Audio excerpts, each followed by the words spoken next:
I recently read a story in a magazine about poker machines. The story revolved around a court case a man had brought against a club. The basis of his complaint was that he claimed he'd won the major jackpot prize in the gaming room, but that the club had denied him his winnings. The man alleged that at the exact point when the jackpot spin materialised, the machine switched off. The club asserted there were no winnings to pay because they had no control over the events of the evening.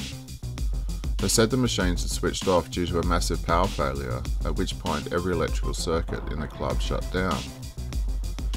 The electrical failure was attributed to a violent weather event.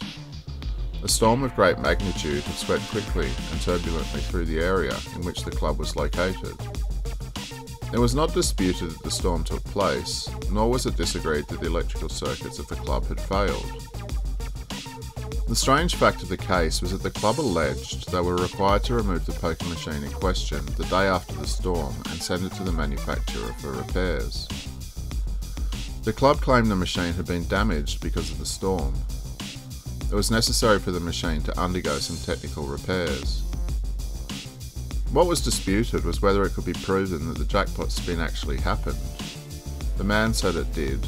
The club said they were not so sure.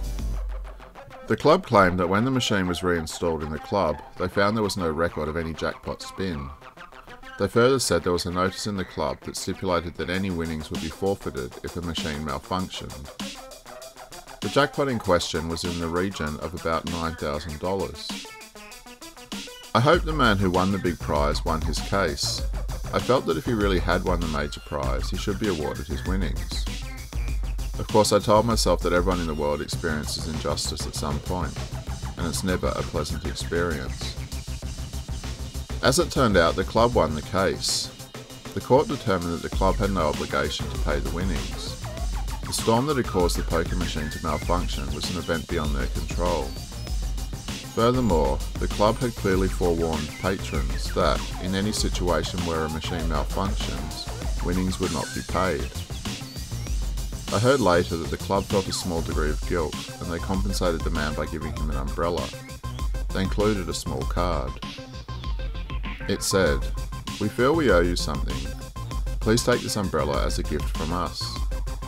If you visit our club in the future, and if it is raining, we hope you will use the umbrella. We value your patronage, and we would not like to see you visit on account of the weather."